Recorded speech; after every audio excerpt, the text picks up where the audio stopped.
Hi friends, ಎಲ್ಲರಿಗೂ MSN Bangalore cartoon ಚಾನಲ್ಗೆ ಸ್ವಾಗತ ಸುಸ್ವಾಗತ.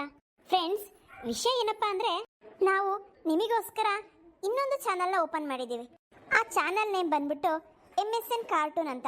ಆ ಚಾನಲಲ್ಲಿ ಡಿಫ್ರೆಂಟ್ ಆಗಿರೋ ಸ್ಟೋರಿನ ಹಾಕ್ತಾ ಇದ್ದೀವಿ. ಆ ಥರ ಸ್ಟೋರಿನ ಬೇರೆ ಯಾರು ಕೂಡ ಮಾಡ್ತಾ ಇಲ್ಲ. ನಿಮ್ಮೆಲ್ಲರಿಗೂ ಹೊಸದಾಗಿ ಏನಾದ್ರು ಕೊಡಬೇಕು ಅಂತ ಆ ಥರ ಸ್ಟೋರಿನ ಶುರು ಮಾಡಿದ್ದೀವಿ. ದಯವಿಟ್ಟು ಆ ಚಾನಲಲ್ಲೂ ಕೂಡ ನೋಡಿ ಸಪೋರ್ಟ್ ಮಾಡಿ.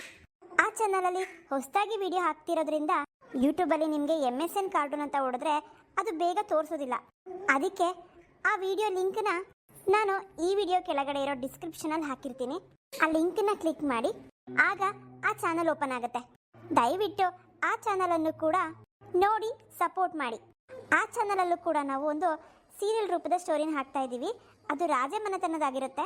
ಆ ಧಾರಾವಾಹಿ ಹೆಸರು ಬಂದ್ಬಿಟ್ಟು ಪ್ರೀತಿಗಾಗಿ ಬಡವಳಾದ ರಾಣಿ. ಆ ಸ್ಟೋರಿ ಕೂಡ ನಮ್ಮ ಓನ್ ಸ್ಟೋರಿ ಆಗಿರುತ್ತೆ. ಬೇರೆ ಯಾರ್ದಾಗ್ಲಿ ಬೇರೆಯವರ ಕತೆ ಆಗಲಿ ನಾವು ಕಾಪಿ ಮಾಡಿರೋವಂಥದ್ದಲ್ಲ, ನಮ್ಮ ಸ್ವಂತ ಕ್ರಿಯೇಟಿವ್ ಕತೆ. ನೋಡಿ ನಿಮ್ಮೆಲ್ಲರಿಗೂ ಇಷ್ಟ ಆಗುತ್ತೆ ಅಂತ ಅಂದ್ಕೊಂಡಿದ್ದೀನಿ. ಇಷ್ಟ ಆಗಿದ್ರೆ ಕಂಟಿನ್ಯೂ ಮಾಡೋಣ, ಇಲ್ಲ ಅಂದರೆ ಡಿಸ್ಕಂಟಿನ್ಯೂ ಮಾಡೋಣ. ನೋಡ್ತೀರಲ್ಲ, ಯಾರ್ಯಾರು ನೋಡ್ತೀರಂತ ನಿಮ್ಮ ಕಮೆಂಟ್ಸ್ಗೋಸ್ಕರ ಕಾಯ್ತಾ ಇರ್ತೀನಿ ನಾನು.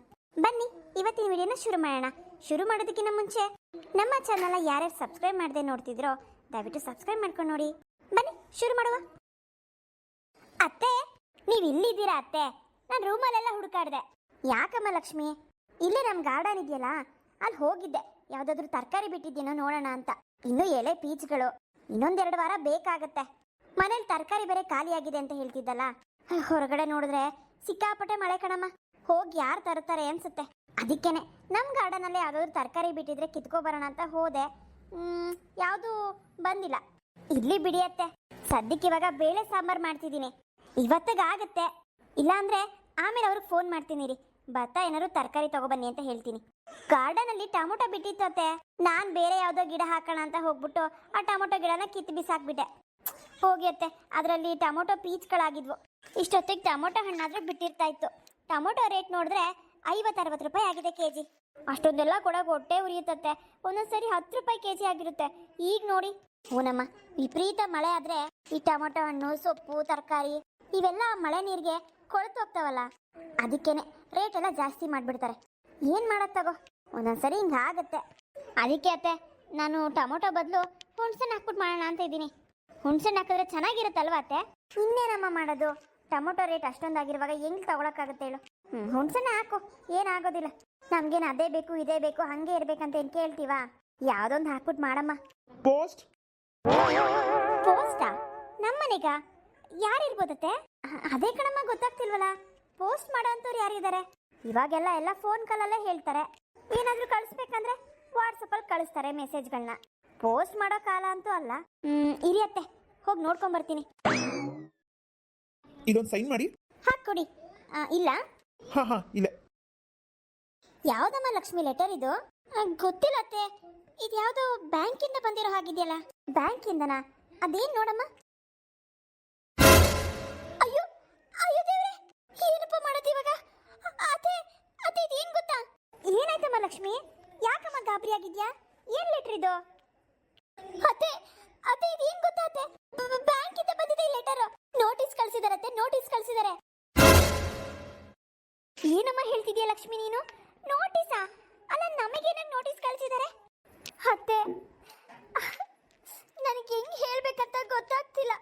ಅದೇ ಅತ್ತೆ, 1 ತಿಂಗಳ ಹಿಂದೆ ಮಾವನ್ ತಂಗಿ ಮಗಳು ಅಂಜಲಿ ಬಂದಿದ್ಲಲ್ಲ, ಅವಳು ಬ್ಯಾಂಕಲ್ಲಿ ಲೋನ್ ತಗೊಂಡ್ಲಲ್ಲ ಅತ್ತೆ. ಇವ್ರ ಹೆಸರಲ್ಲಿ ಹಣ ಕಟ್ಟಿಲ್ಲ ಅಂತ ಬ್ಯಾಂಕಿಂದ ನೋಟಿಸ್ ಕಳಿಸಿದ್ದಾರೆ. ಏನು, ಹಣ ಕಟ್ಟಿಲ್ವಾ? ಎಷ್ಟು ಕಟ್ಬೇಕಮ್ಮ? ಅತ್ತೆ, ಇವರು 10 ಕೋಟಿ ತಗೊಂಡಿದ್ದಾರೆ ಬ್ಯಾಂಕಿಂದ. ಅದ್ರದ್ದು ಇಂಟ್ರೆಸ್ಟ್ ಅಮೌಂಟು ಕಟ್ಟಿಲ್ಲ ಅತ್ತೆ. ಅದಕ್ಕೆ ಬ್ಯಾಂಕಿಂದ ನೋಟಿಸ್ ಕಳಿಸಿದ್ದಾರೆ. ಛೇ, ಏನಿದು ಹಿಂಗಾಗೋಯ್ತಲ್ಲ. ಒಳ್ಳೆ ಹುಡುಗಿನಪ್ಪ, ಅವತ್ತು ದುಡ್ಡೇ ಕೊಡ್ತೀವಿ ಅಂತ ಅಂದ್ರೂ ಬೇಡ ಅಂತ ಬ್ಯಾಂಕಲ್ಲಿ ಲೋನ್ ತಗೋಬಿಟ್ರು. ಇವಾಗ ನೋಡು ಎಂತ ಅನಾಹುತ ಆಯ್ತು. ಆ ಹುಡುಗಿರಿಬ್ರು ಅದು ಎಲ್ಲಿದ್ದಾರೋ ಏನೋ. ವಾಟ್ಸಪ್ಪಲ್ಲಿ ಅಡ್ರೆಸ್ ಕಳಿಸ್ತೀವಿ ಅಂತ ಹೇಳಿದವರು ಕಳಿಸ್ಲೂ ಇಲ್ಲ. ಹೌದು ಅತ್ತೆ, ಇವ್ರು ಫೋನು ಮಾಡಿದ್ರು, ಅವ್ರು ಪಿಕಪ್ಪೇ ಮಾಡಲಿಲ್ಲ. ಅದಕ್ಕೆ ಸುಮ್ಮನಾದ್ರು ಇವರು. ಛೇ, ಏನಾಗ್ತಿದ್ಯೋ ಒಂದು ಗೊತ್ತಾಗ್ತಿಲ್ಲ. ಇವ್ರ ಆಫೀಸಿಂದ ಬಂದ ತಕ್ಷಣ ಈ ವಿಷಯ ಹೇಳಬೇಕು. ಪಾಪ ಎಷ್ಟು ಗಾಬರಿ ಆಗ್ತಾರೋ. ಅವತ್ತು ನಾವು ಅಷ್ಟೆಲ್ಲ ಹೇಳಿದ್ವಿ, ಬ್ಯಾಂಕಿಂದ ಲೋನ್ ತಗೊಳ್ಳೋದು ಬೇಡ, ಕ್ಯಾಶೇ ಕೊಡ್ತೀವಿ ಅಂತ. ನಮ್ಮ ಮಾತೇ ಕೇಳಿಲ್ಲ ನೋಡಿ ಅವರು. ಇವಾಗ ಮನೆವರೆಗೂ ನೋಟಿಸ್ ಬರಂಗಾಯ್ತು. ನಮ್ಮ ಮಾನ ಮರ್ಯಾದೆ ಏನಾಗ್ಬೇಕತ್ತೆ? ಹೌದಮ್ಮ, 4 ಜನಕ್ಕೆ ಗೊತ್ತಾದ್ರೆ ನಮ್ಮ ಮಾನ ಮರ್ಯಾದೆ ಉಳಿಯುತ್ತಾ? ನಾವು ಜೀವಮಾನದಲ್ಲಿ ಯಾವತ್ತೂ ಬ್ಯಾಂಕಲ್ಲಿ ಲೋನ್ ತಗೊಂಡಿಲ್ಲ. ಏನೇನಾಗುತ್ತೋ ಏನೋ. ನಿಮ್ಮ ಮಾವಂಗೆ ಗೊತ್ತಾದ್ರೆ ಪಾಪ ಎಷ್ಟು ಬೇಜಾರು ಮಾಡ್ಕೋತಾರೋ. ಹೌದು ಅತ್ತೆ, ಮಾವ ಮೊದಲು ಟೆನ್ಷನ್ ಮಾಡ್ಕೊಳ್ಳೋದು ಜಾಸ್ತಿ. ಈ ಥರ ವಿಷಯಗಳನ್ನ ಕೇಳ್ಬಿಟ್ರೆ BP ಶುಗರ್ ಎಲ್ಲ ಜಾಸ್ತಿ ಆಗ್ಬಿಡುತ್ತೆ ಅವ್ರಿಗೆ. ಅದಕ್ಕೆ ಇವ್ರಿಗೆ ಮಾತ್ರ ಹೇಳಿರ್ತೀನಿ, ಮಾವಂಗೆ ಬೇಕಾದ್ರೆ ನಿಧಾನ ಕೇಳ್ಕೊಳ್ಳೋಣ, ನೋಡೋಣ. ಇನ್ನೊಂದ್ಸರಿ ಅಂಜಲಿಗೆ ಟ್ರೈ ಮಾಡಿದ್ರಾಯ್ತು. ಅದು ಅಲ್ಲದೆ ಅವ್ರ ಅಡ್ರೆಸ್ ಬೇರೆ ಗೊತ್ತಿದ್ದಿದ್ರೆ ಅಲ್ಲೇ ಹುಡುಕೊಂಡು ಹೋಗ್ಬೋದಿತ್ತು. ಹೌದಮ್ಮ, ಆ ಹುಡುಗಿರು ಅದು ಯಾಕೆ ಹಂಗೆ ಮಾಡಿದ್ರು ಅಪ್ಪ? ವಾಟ್ಸಪ್ಪಲ್ಲಿ ಅಡ್ರೆಸ್ ಕಳಿಸ್ತೀವಿ ಅಂತ ಹೇಳಿದವರು ಕಳಿಸ್ಬೇಕು ತಾನೆ. ಇವಾಗ ನೋಡು ಎಷ್ಟು ಗಾಬರಿ ಆಗೋಗ್ತಿದೆ ನಮಗೆ. 10 ಕೋಟಿ ಲೋನು. ಅಬ್ಬಾ ದೇವ್ರೇ, ನೆನ್ಸ್ಕೊಂಡ್ರೆ ಭಯ ಆಗುತ್ತೆ ನನಗೆ. ಆ 10 ಕೋಟಿ ಸಂಪಾದನೆ ಮಾಡೋದಕ್ಕೆ 10 ವರ್ಷ ಆದ್ರೂ ಸಾಕಾಗೋದಿಲ್ಲ. ನಮ್ಮ ಇಡೀ ಆಸ್ತಿ ಮಾರಿದ್ರು 10 ಕೋಟಿ. ಇಲ್ಲಮ್ಮ, ಅಷ್ಟೆಲ್ಲ ಅಡ್ಜಸ್ಟ್ ಆಗೋದೇ ಇಲ್ಲ. ಹೌದು ಅತ್ತೆ, ನನಗೂ ಅದೇ ಭಯ ಆಗ್ತಿದೆ. ಲಕ್ಷ್ಮಿ, ಲಕ್ಷ್ಮಿ, ಎಲ್ಲಿದೆ ಲಕ್ಷ್ಮಿ? ಅತ್ತೆ, ಸದ್ಯ ಇವರೇ ಬಂದ್ರು. ಹೂನಮ್ಮ, ಯಾಕೊಂಥರ ಗಾಬರಿಯಾಗಿ ಬರ್ತಾ ಇದ್ದಾನೆ? ಗೊತ್ತಿಲ್ಲ ಅತ್ತೆ, ಇದಕ್ಕೆ ಕೇಳೋಣ. ಯಾಕ್ರಿ, ಏನಾಯ್ತು? ಯಾಕೊಂಥರ ಬೇಜಾರಲ್ಲಿದ್ದೀರಲ್ಲ? ಏನಾದ್ರೂ ತೊಂದರೆ ಆಯ್ತಾ ಆಫೀಸಲ್ಲಿ? ಅಯ್ಯೋ ಲಕ್ಷ್ಮಿ, ಮುಳುಗೋದ್ವಿ ನಾವು, ಮುಳುಗೋದ್ವಿ. ಎಲ್ಲ ಹೋಯ್ತು, ಎಲ್ಲ ಹಾಳಾಗೋಯ್ತು. ಏನ್ ಮಾಡೋದು ಅಂತ ಗೊತ್ತಾಗ್ತಿಲ್ಲ ಲಕ್ಷ್ಮಿ ನನಗೆ. ಯಾಕ್ರಿ, ಏನಾಯ್ತು ಅಂತದ್ದು? ಏನಾಯ್ತು ಅಂತ ಹೇಳಿಯಪ್ಪ. ಏನಾಯ್ತಪ್ಪ ರವಿ? ಸರಿಯಾಗಿ ಹೇಳೋ, ಗಾಬರಿ ಮಾಡ್ಬೇಡ ನನಗೆ. ಅಯ್ಯೋ ಲಕ್ಷ್ಮಿ, ನಾವು ಈಗ್ಲಿಂದ ಈಗ್ಲೇ ಮನೆ ಖಾಲಿ ಮಾಡ್ಬೇಕಂತೆ, ಮತ್ತೆ ಆಫೀಸ್ ಕೂಡ ಖಾಲಿ ಮಾಡ್ಬೇಕಂತೆ, ಮತ್ತೆ ಊರಲ್ಲಿರೋ ನಮ್ಮ ಉಪ್ಪಿನಕಾಯಿ ಫ್ಯಾಕ್ಟ್ರಿ ಕೂಡ ಎಲ್ಲರೂ ಖಾಲಿ ಮಾಡ್ಬೇಕಂತೆ. ಹಾಗಂತ ನಮಗೆ ನೋಟಿಸ್ ಬಂದಿದೆ ಕೋರ್ಟಿಂದ. ಏನು? ಏನ್ರಿ ಹೇಳ್ತಿದ್ದೀರಾ ನೀವು? ನಾವ್ ಯಾಕೆ ಖಾಲಿ ಮಾಡ್ಬೇಕಂತೆ? ಮನೆ ಖಾಲಿ ಮಾಡ್ಬೇಕಂತ? ಆಫೀಸು ಮತ್ತೆ ಉಪ್ಪಿನಕಾಯಿ ಫ್ಯಾಕ್ಟ್ರಿ ಅಲ್ಲ ರೀ, ನಾವ್ ಯಾಕೆ ಖಾಲಿ ಮಾಡ್ಬೇಕು? ಎಲ್ಲ ನಮ್ದಲ್ವಾ? ಏನಪ್ಪ ರವಿ, ಏನೋ ಮಾತಾಡ್ತಿದ್ಯಾ ನೀನು? ನಮ್ ಸ್ವಂತ ಮನೆ ಅಲ್ವೇನೋ, ಆಫೀಸ್ ಕೂಡ ನಮ್ ಸ್ವಂತನೇ. ಉಪ್ಪಿನಕಾಯಿ ಫ್ಯಾಕ್ಟ್ರಿನೂ ಎಷ್ಟು ಬಂಡವಾಳ ಹಾಕಿ ಕಟ್ಟಿದೀವಿ, ಎಲ್ಲ ನಮ್ ಸ್ವಂತನೇ ಅಲ್ವೇನೋ. ಯಾಕೋ ನಾವು ಖಾಲಿ ಮಾಡ್ಬೇಕು? ಯಾಕೋ ನೋಟಿಸ್ ಕಳಿಸಿದೆ? ಅಯ್ಯೋ ರಾಮ, ಅಮ್ಮ ನಾನು ಏನಂತ ಹೇಳಮ್ಮ? ಎಲ್ಲ ಅಪ್ಪನ ತಂಗಿ ಮಗಳು ಮಾಡಿರೋ ಕೆಲಸ ಇದು. ಅವತ್ತು ನನ್ನ ಹತ್ರ ಸೈನ್ ಮಾಡಿಸ್ಕೊಂಡ್ಲಲ್ಲ, ಅದ್ರಲ್ಲಿ ನಮ್ಗೆ ಮೋಸ ಮಾಡಿ ಸೈನ್ ಮಾಡಿಸ್ಕೊಂಡಿದ್ದಾಳಮ್ಮ.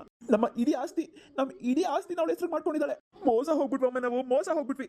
ಅಯ್ಯೋ ದೇವ್ರೆ, ಇಲ್ಲಿ ನೋಡಿದ್ರೆ ಬ್ಯಾಂಕ್ ಇಂದ ನೋಟಿಸ್ ಬಂದಿದೆ, ಆಫೀಸಿಗೆ ನೋಡಿದ್ರೆ ನಮ್ಮ ಇಡೀ ಆಸ್ತಿ ಎಲ್ಲ ಅವಳ ಹೆಸರಿಗೆ ಹೋಗಿರೋ ನೋಟಿಸ್ ಬಂದಿದೆ. ಏನಪ್ಪ ಮಾಡೋದು ದೇವ್ರೆ?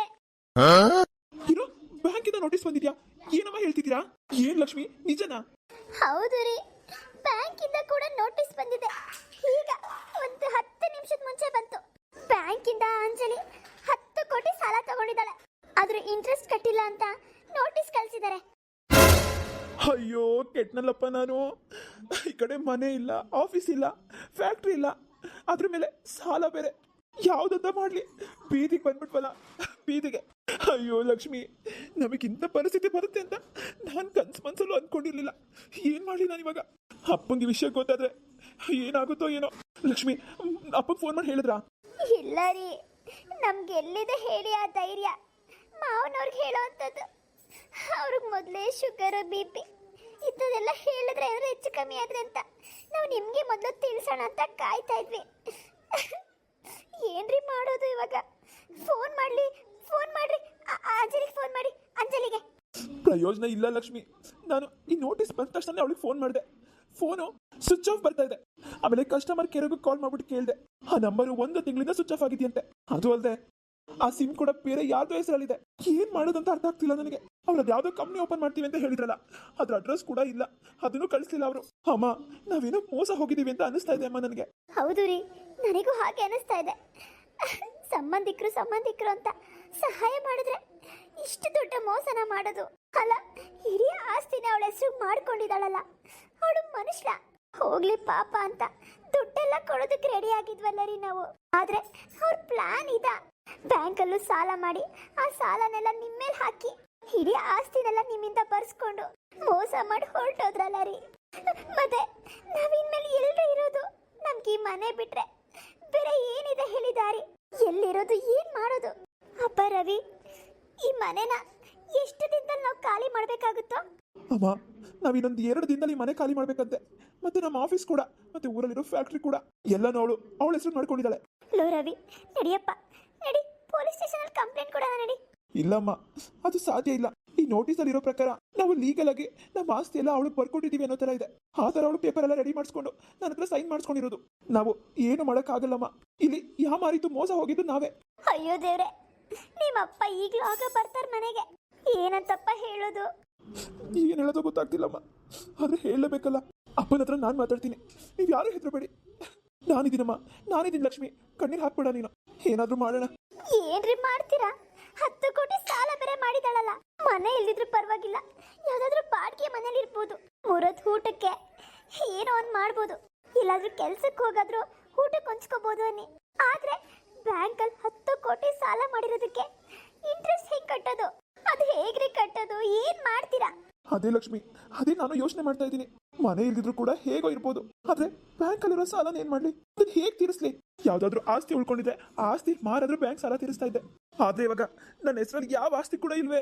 ಏನ್ ಮಾಡಿ ಅಂತ ತಲೆನೇ ಓಡ್ತಾ ಇಲ್ಲ ನನಗೆ. ಎಲ್ಲ ನನ್ನಿಂದಾನೆ. ಅವತ್ ನನ್ನ ಪೇಪರ್ನ ಇಸ್ಕೊಂಡು ಓದ್ಬಿಟ್ಟು ಸೈನ್ ಹಾಕ್ಬೇಕಿತ್ತು. ಏನೋ ನಮ್ಮ ಅತ್ತೆ ಮಗಳಲ್ವಾ ಅಂತ ಅನ್ಬಿಟ್ಟು ಹಿಂದೆ ನೋಡ್ಲಿಲ್ಲ ಮುಂದೆ ನೋಡ್ಲಿಲ್ಲ, ಸೈನ್ ಹಾಕಿಬಿಟ್ಟೆ. ಈಗ ನನ್ನಿಂದ ನನ್ನ ಸಂಸಾರ ಬೀದಿಗೆ ಬಂತು. ಪಾಪಿ ನಾನು, ಪಾಪಿ.